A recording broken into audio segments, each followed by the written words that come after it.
You ever wake up to the sound of your life being poured into a concrete tomb? I did. The rumble shook the cabinets. My coffee cup rattled against the sink like it knew something I didn't. I ran to the front window, barefoot, still in my robe, and there it was. A giant cement mixer truck, backing into my yard like it owned the damn place.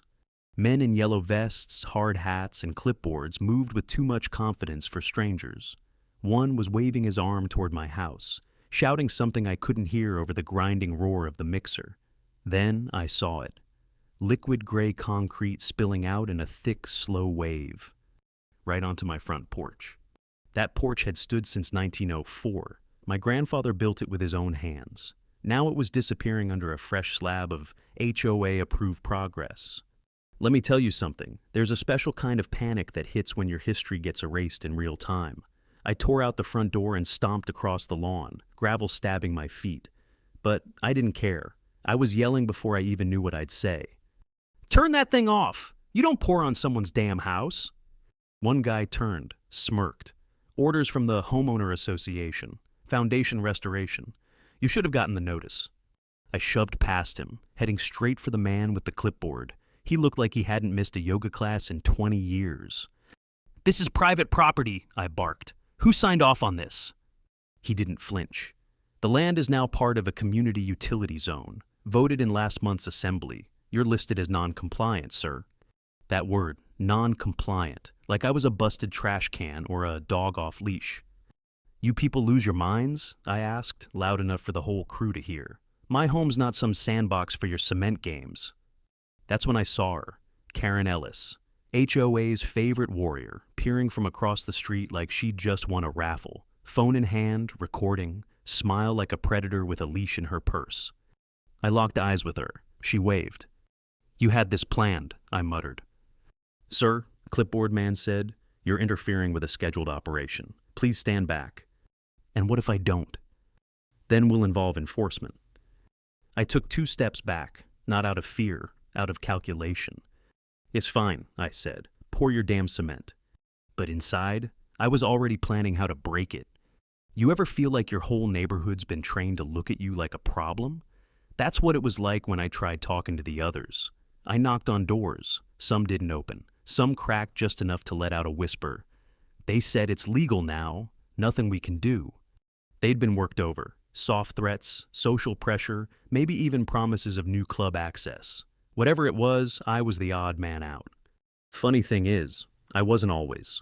There was a time folks came to me for advice. I worked engineering for 30 years, helped rebuild half this county after the floods, taught their kids to fix things. But now I was just the old man with a historic porch and a bad attitude. Let me set the scene again. A week later, I got the official letter, postmarked from the HOA, stamped like it came from some government tribunal. It said I was in violation of the neighborhood integration plan, said my property was retroactively included in the shared land overlay due to non-use of HOA facilities. What the hell did that even mean? I showed it to my buddy Bart at the bar. He squinted at the fine print. "So, you didn't use their pool, so now they get to cement your porch?" I nodded. He shook his head. "I swear they're not just drunk on power. They're mixing the damn cocktails too." I should have laughed, but I didn't. Because the next day they poured another layer. And that night, I couldn't open my front door anymore. It was sealed in. What would you do if the place you called home started turning into a monument to someone else's control? You think this ends with a fight? It doesn't. It starts with water. Concrete doesn't care what it covers, but water finds the cracks. And so would I. The morning after the second pour, I walked around back and found a shallow trench carved across my yard, freshly dug, half covered with boards, and leading right past the edge of the old shed. The thing is, I never dug that trench. And more importantly, I knew exactly what ran under it, my water line. Let me tell you something about water lines in old houses like mine. They're like veins, buried deep, brittle with time, but still holding it all together. You mess with one, even a little, everything downstream feels it. And the HOA had just driven a backhoe through mine. I crouched by the trench, touched the damp soil, felt the soft give. Then I heard it, faint but clear. a slow hiss beneath the dirt. They'd ruptured it and didn't tell me. I grabbed my phone, called the HOA office, voicemail, walked to their little on-site trailer, locked, taped sign, by appointment only. Funny how they always seem available when they're sending fines. But when your house is bleeding, suddenly no one's home. So I did what any pissed-off man with plumbing experience and a toolbox would do. I followed the trench. It led past my shed, through the gap in the fence, into the back trail that separates my lot from what used to be a no-build zone. Except now, there was a work crew unloading PVC pipe. "What's this?" I asked the first guy I saw. He blinked, looked me up and down like I was the intruder. "Redirecting community flow line, scheduled utility improvement. You from inspection?" "I live there," I said, pointing, "where that pipe just sliced through my water." He shrugged. "We got approval. It's mapped as shared easement now. Common property." "Shared by who?" I snapped. "Because no one asked me." That's when a younger guy stepped over. He had safety glasses and nervous hands. "Look, sir," he said, voice low. "Off the record, they told us to run the line through the old perimeter because it's the fastest route to the new tennis club. We asked about permissions. They said it's covered." "Covered how?" "They didn't say, just covered." You ever have that feeling, like you're watching someone build a trap and pretend it's a favor? That night, I turned off every valve in the house, and still, drip, drip, drip. Somewhere, my water was bleeding out. I couldn't sleep. Every creak sounded like concrete setting. Every shadow out the window looked like a clipboard in motion. The next day, I tried getting neighbors involved. That didn't go well. I knocked on Marcy's door. She peeked out, arms crossed, nervous eyes. "They said you refused the zoning call," she whispered. "I wasn't even notified." "They said you got the email." "Marcy, I don't use email. You know that." She winced. "They showed us your response at the meeting. Seed planted. Seed ключ один. Фальшивое письмо." I left her porch with my jaw clenched. Then I saw Bart at the gas station, leaning on his old truck like nothing happened. "You see what they did?" I asked. He looked tired, didn't meet my eyes. "They offered everyone pool credits if we backed the development. Said you were already settled." "And you believe that?" He didn't answer. "Bart," I said, "they're pumping water from my property, literally." He sighed. "I didn't vote. I stayed out of it." "No such thing as staying out of it," I muttered. Here's the kicker. That night, a paper showed up in my mailbox. No stamp, no envelope, just a folded sheet, typed in bold. "Its failure to comply with fluid redistribution plan may result in mandatory excavation." Fluid redistribution. They were coming for the rest. Funny thing I didn't expect was how fast they moved. Next morning, a bulldozer was parked 2 doors down. Another trench already open. Flags staked across 3 yards, including mine. Red ones. Utility flags, warning of active lines. But no one had talked to me. I walked up to the guy driving the dozer. He had a headset on, didn't even look my way. "Who sent you?" I asked. "It's site order, phase 2. "Who gave permission?" "HOA office." I turned to go, and there she was again, Karen Ellis, standing beside her mailbox with her dog and her phone. "Smile for the archive," she said. I didn't smile. I walked back inside and sat in my kitchen, listening to the sound of machines chewing through dirt. And under it all, another drip. They weren't just stealing water. They were poisoning my ground with silence. And that's when I decided to dig. The shovel hit something hollow. I had been digging all morning, shirt soaked through, sun baking the back of my neck. The soil near the trench was still damp, not from rain. There hadn't been any in weeks. This was fresh, deep seepage, my water line. I dropped to my knees and brushed back the dirt with my hands. There it was, a jagged PVC joint, recently patched. Not by me, not by anyone who cared to do it right. Let me be clear, they didn't just rupture my line, they rerouted it, sloppily. The patch looked like it had been sealed with duct tape and prayer. Worse, it diverted half the flow down a new pipe, one that angled straight toward the tennis club site. I followed it. 30 yards east, past the old cedar, it vanished under concrete slabs stacked beside a fresh foundation. And just like that, it all clicked. They were pulling pressure from my water to feed their private project. Not with permits, not with a plan, but with quiet surgical sabotage. You ever had that moment? The one where anger gets so white hot it goes quiet? I didn't scream, I didn't throw the shovel. I just stood there, fists clenched, watching the sun glare off the wet concrete like it was mocking me. I called the county, spoke to 3 departments. Nobody claimed responsibility. One clerk even laughed, said, "That sounds like a neighborhood issue, sir."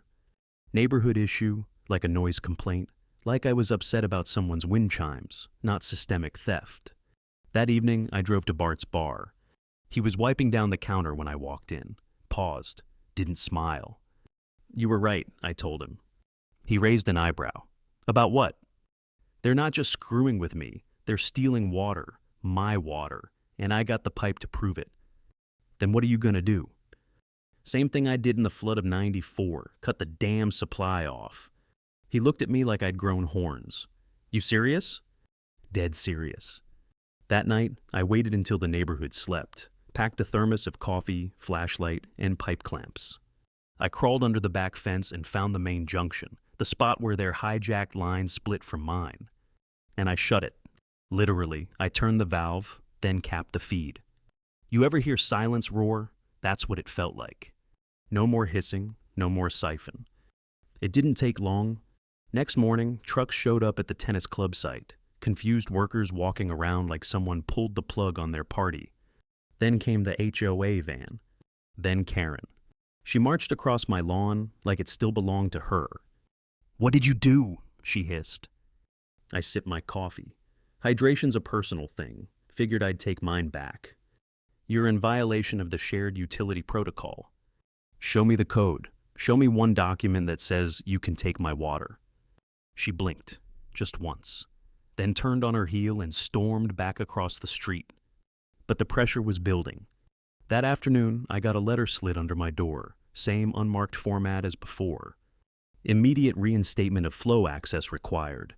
Non-compliance may result in forced entry and repair. Forced entry. That's the phrase that stuck. I started checking the locks. You know that feeling when every creak in the hallway sounds like a warning? That night, I heard footsteps outside, gravel crunching, low voices. I turned off the lights, grabbed the flashlight, and edged toward the back door. Someone was by the shed. I flicked the light. 2 silhouettes froze. One dropped something. I heard the clink of metal on concrete. "Hey!" I shouted, stepping outside. They bolted through the gap in the fence. I ran to the shed, heart pounding. Lying in the dirt, a pipe cutter. Not mine. And nearby, a fresh spray of blue marker paint, lining a curve toward the crawl space beneath my kitchen. They weren't just threatening forced repair. They were planning it. Сид ключ двор, метка краской у дома.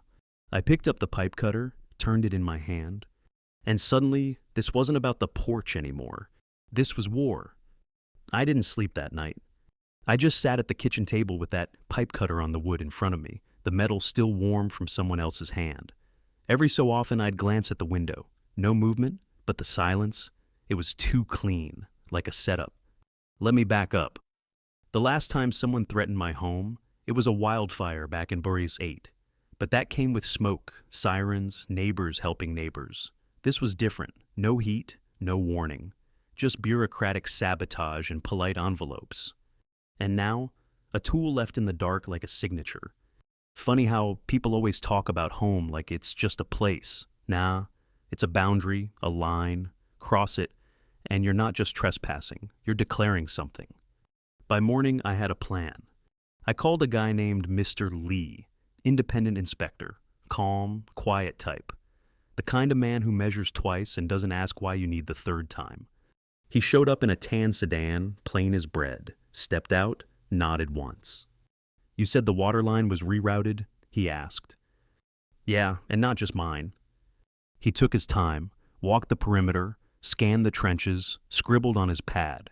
Then he crouched by the painted arc near my crawl space, ran a gloved hand across the soil. "They're prepping for a second tap," he said. "Probably pressure balancing, but it's illegal without consent." "Can you prove that?" He nodded. "More importantly, I can prove they faked the topography report to justify it." That stopped me cold. "They faked the land map?" It's photoshopped elevation to make it look like water pools near their site, so they could reroute drainage right through you. Seed ключ T3, фальсифицированная карта высот. That gave me just enough fuel to do what came next. I went to the HOA trailer. Place looked like a dental office without the Novocaine. Sterile, quiet, and fake-friendly. I walked straight in. Karen was there. So was the director, Mr. Walter Springs. Slick hair, too much cologne, the kind of guy who used the phrase optics unironically. "Can I help you?" he asked, smiling like we were old poker buddies. "Yeah," I said, pulling a thumb drive from my pocket. "Thought you'd want to see what your crew's left behind, like a pipe cutter and some spray paint, right outside my crawl space." Karen shifted in her seat. "And here's the kicker," I added. "An inspector just found forged survey maps in your application file." That wiped his smile clean. "You're making serious accusations," he said. "Good, that means they're hitting close." He leaned back. "You want to escalate this? Go ahead. But let me be clear, the community supports this development. You're the outlier. Maybe, but you're the parasite." Karen stood. "You can't talk to us like that." I just did. And I walked out. That afternoon, I started making copies. USBs, printouts, photos, diagrams. One for the county office, one for the fire marshal. One I slipped anonymously into the local library Dropbox. Small town politics run on whispers. By sunset, Bart showed up at my door. He didn't knock, just stood there, holding a six-pack. "You really poked the hive, huh?" I nodded. They needed it. He looked tired. "Karen's telling folks you're endangering the water table. Said your plumbing's leaking into the community line." Of course she did. "Yeah, and she knows that's not true," I said. "She doesn't care." He handed me the beer. "I didn't vote last time, but I'll stand with you now." And just like that, the current shifted. Not a wave, just a ripple. But it was a start. You know what happens when the first person in a room dares to speak up? Others start listening. That night, I got a knock. It wasn't Bart. It wasn't code enforcement. It was Jason, the younger guy from the work crew, hard hat in hand, eyes darting. "I need to show you something," he said, "and you didn't hear it from me." He pulled out his phone, scrolled, stopped. A photo of an invoice, contract for the recreation development, and right there, buried in the terms, rerouting of utility access via pre-existing legacy line. "Legacy line?" I asked. "Your line. It's how they snuck it in." I looked him in the eye. "You just changed everything." He nodded. "I just don't want to be part of this anymore." Neither did I. But I wasn't done yet. The next morning, someone knocked before sunrise. Not a friendly knock. 3 slow thuds, firm, measured. I grabbed my robe and opened the door, barefoot again. 2 men in dark polos stood on my porch, IDs clipped to their belts, but not law enforcement. One of them was filming on his phone. The other held a folder. "Inspection," the tall one said. "Urgent complaint filed overnight. Something about an illegal shutoff and non-compliant plumbing." Karen's fingerprints were all over it. I crossed my arms. "You got a warrant?" The short one glanced at the folder. "This is an HOA-initiated inspection under Emergency Clause 16B. You signed membership acknowledgement when you moved in." "No, I didn't," I said flatly. "That clause applies retroactively since the overlay inclusion," he added. "Retroactive authority. That's a hell of a phrase." I didn't let them in. Instead, I stepped out, closed the door behind me, and stood between them and my house. The porch still bore streaks of gray where the concrete never quite set right. The sun hadn't fully risen, but I could see their eyes, the mix of boredom and disdain. "You boys can take your folder and file it somewhere dark," I said. "This house isn't part of your playground." "We'll note your non-cooperation," one said. "Note this," I muttered, and snapped a photo of them both before they walked back to their white SUV and drove off. By mid-morning, my mailbox held another letter. Same unmarked envelope, same bold font. Its final warning: any attempt to impede flow or modify legacy infrastructure will be treated as vandalism. HOA reserves right to corrective entry. Corrective entry? They were done pretending. Let me tell you something real. When a bully runs out of rules to twist, they start making their own. And that's when I knew I had to hit them where it hurt. I called Mr. Lee again, told him to run every inspection angle he had. He didn't ask questions, just said, "Give me 12 hours. Then I got to work. I pulled out the blueprints, original ones framed in my den. My grandfather left them behind. Back then, this house had legal protection under the county's historic designation. But during all the HOA redrawing and overlay nonsense, that detail must have slipped through the cracks. They're cracks, my leverage. I scanned the seal in the corner, handwritten approval from the Historical Council, still valid, still binding. The back door creaked. Bart stepped in without knocking again.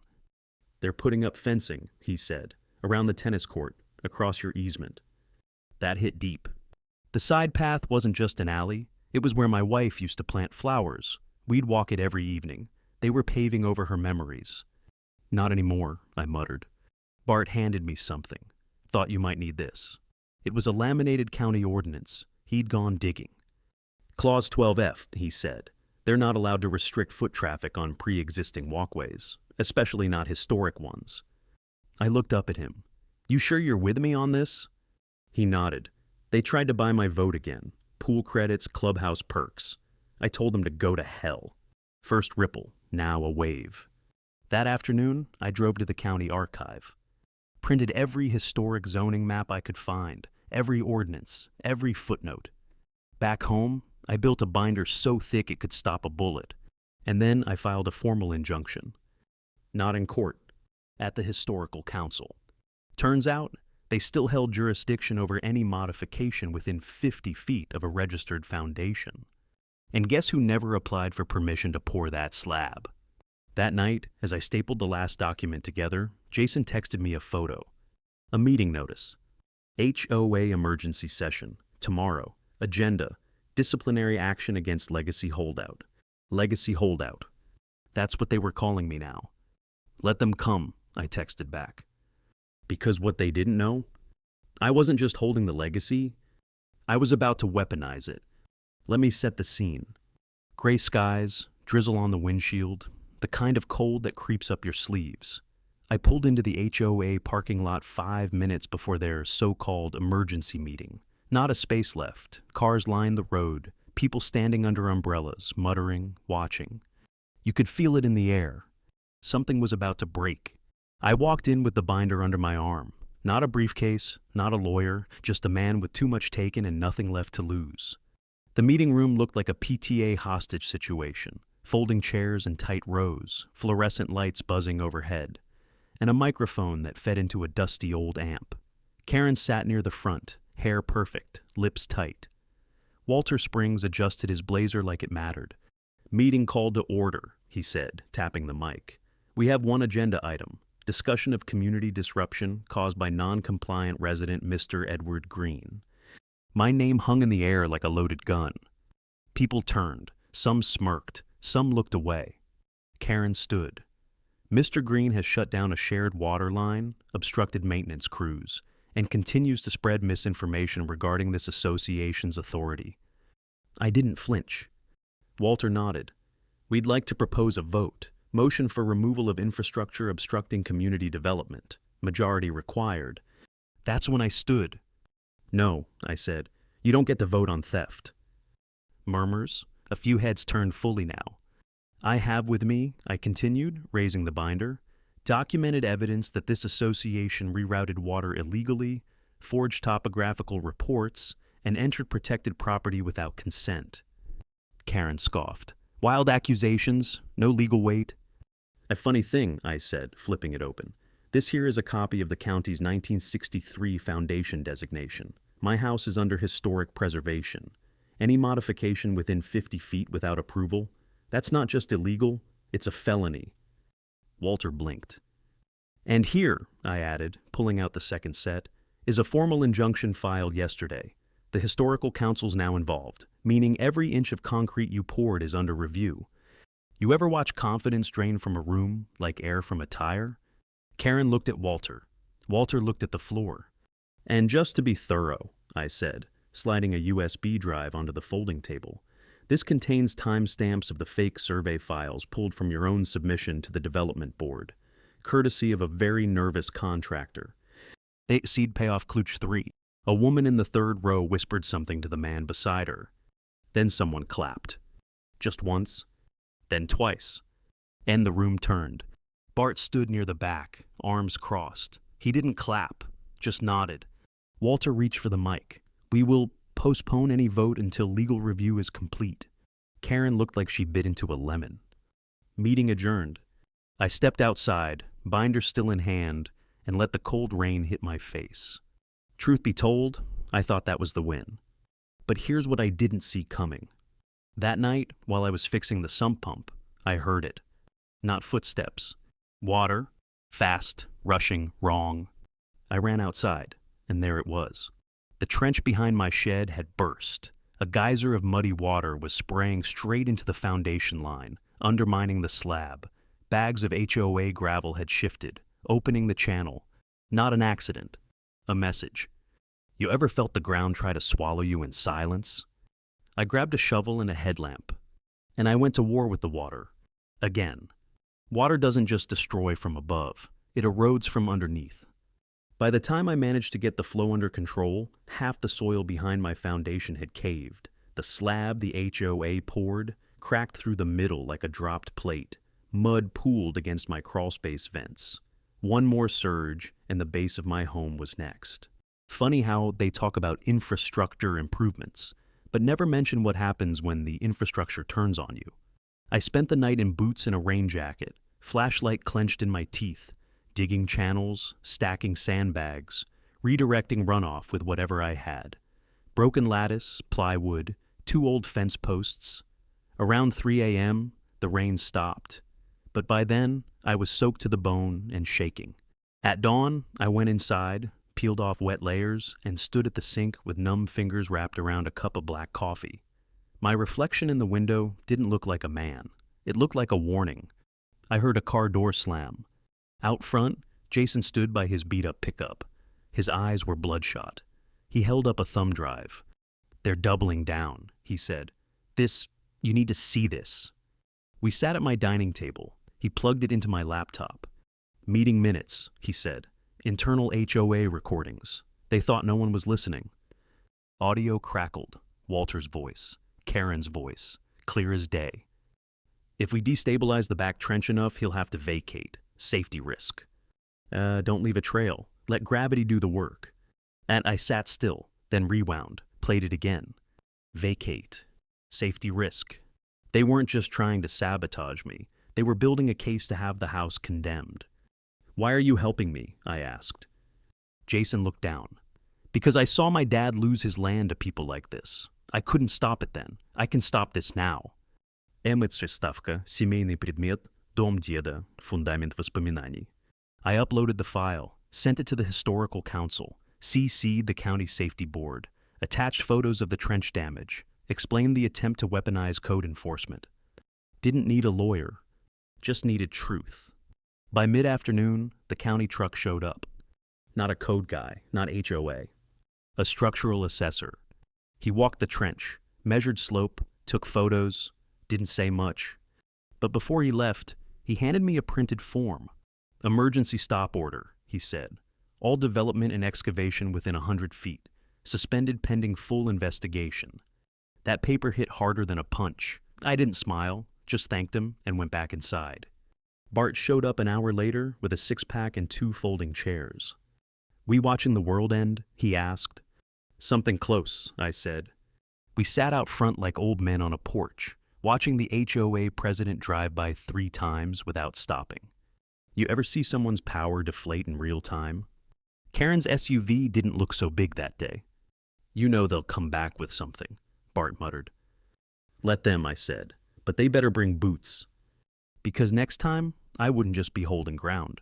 I'd be sinking them in it. Finals don't always feel like victories. Sometimes they just feel like endings. The morning after the stop order, the HOA office was locked, paper sign in the window, closed for compliance review. Karen's SUV was gone, so was Walter's Lexus. Rumor had it he'd been placed on leave. Karen, medical stress leave. Convenient. I wasn't gloating, I wasn't even relieved. I just stood on my porch, arms crossed, watching city trucks haul away debris from the tennis court site. The half-poured foundation sat exposed like a gutted fish. Caution tape fluttered in the wind. Then a county inspector walked up my path. He nodded. "Mr. Green?" "Yeah." We finished the evaluation. Waterline tampering, falsified permits, unauthorized excavation. It's all going forward. "Criminally?" He nodded again. "Civil and criminal." I didn't smile, but I exhaled, slow and full, like I'd been underwater since spring. A week later, a hearing was scheduled. I didn't have to say much. The binder spoke for itself. Jason testified. Mr. Lee submitted a full report. Bart came in wearing his old county badge, retired but still respected. Karen never showed. Walter dialed in, voice brittle. The judgment: injunction upheld, HOA fined, construction project permanently terminated, personal liability under review. Afterwards, Jason and I stood outside the courthouse. He looked different, straighter spine, clearer eyes. "You're gonna rebuild that trench?" he asked. I nodded. "Better than before." "I can help." "Yeah," I said. "You already did." That weekend, Bart helped me pull up the last of the rebar from the slab. Underneath, buried shallow in the mud, I found a rusted horseshoe. Must have been there for decades. My grandfather used to hang one over the front door. "Сида символ финала, спадкова как круг замкнулся." I held it in my hand, cold metal, earth-stained, bent from pressure. Just like me, but not broken. I cleaned it up, hung it where it belonged. And that night, I slept with the windows open. No footsteps outside. No water rushing through the dark. Just the wind in the trees. And the sound of my house breathing again.